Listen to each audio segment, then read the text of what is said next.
सुस्वागतम। आज तुम्हाला मी आमच्या ब्राह्मणी पद्धतीची गवारीची भाजी करून दाखवणार आहे।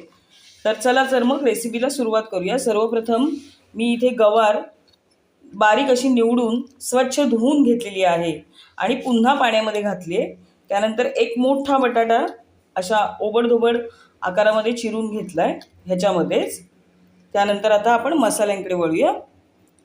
फोडणीसाठी आपल्याला लागणार आहे तेल, त्यानंतर हिंग, मोहरी, जिरं, लाल तिखट, हळद, गोडा मसाला, त्यानंतर इथे गूळ घेतला आहे मी आणि दुधावरची साय घालायची।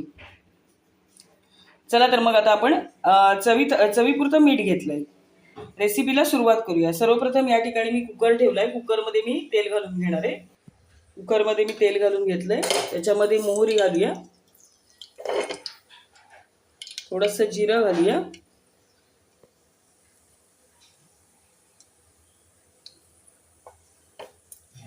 आता हे चांगलं तडतडलं ना की आपण हा बघा छोटा चमचा आहे तो एक चमचाभर हिंग घालून घेऊया। त्यानंतर लागलीच आपण हळद घालायची।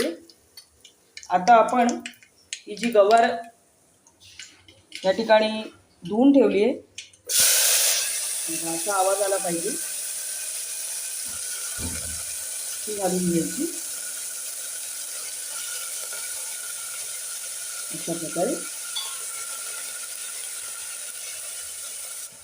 त्यानंतर हे बघा अशा प्रकारे मी ती हलवून घेते आणि आता आम्ही 2 वाफा काढणार आहे ह्याला। म्हणजे कुकरचं जे झाकण आहे ते डायरेक्ट असं ठेवणार आहे वरतीच आणि 2 वाफा मी या गवारीला काढून घेणार आहे।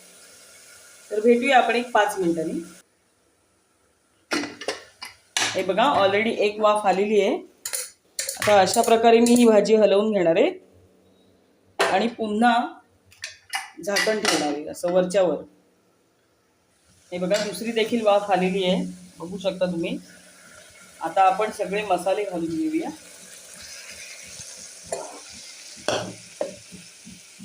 हे बघा सर्वप्रथम तिखट मसाला, गोडा मसाला आणि गूळ मी एकदमच घालणार आहे सगळे। त्यानंतर शेवटी मी मीठ घातलंय। आता ही छान परतून घेते। आता भाजी परतून झालेली आहे। आता ह्याच्यामध्ये मी पाणी घालून घेणार आहे आवश्यकतेनुसार। आणि दाण्याचं कूट मगाशी मी दाखवायला विसरले, म्हणजे शेंगदाण्याचं कूट मी यामध्ये घालणार आहे। भाजी छान अशी मिळून येते।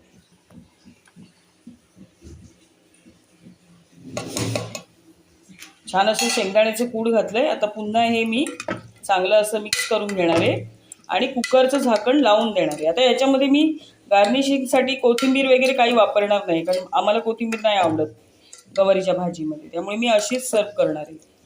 चला तर मग आता आपण शिट्ट्या काढून घेऊया, कुकरच्या शिजवून घेऊया चांगली। भाजी मी गॅसवर ठेवते, कुकरचं झाकण लावून देते आणि 3 शिट्ट्यांमध्ये पहिल्या 2 शिट्ट्या करायच्या मोठ्या गॅसवरती आणि एक तिसरी जी शिट्टी आहे ती बारीक गॅसवर करायची। आता शिजवल्यानंतर तुम्हाला दाखवते।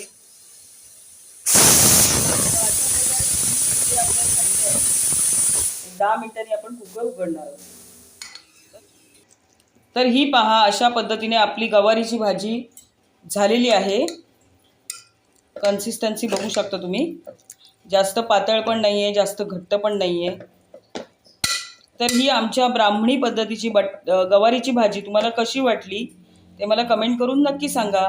आपल्या व्हिडिओला लाईक करा, शेअर करा। तसेच चॅनलवर नवीन असाल तर चॅनलला सबस्क्राईब करा। व्हिडिओ पाहिल्याबद्दल सर्वांचे खूप खूप आभार। धन्यवाद।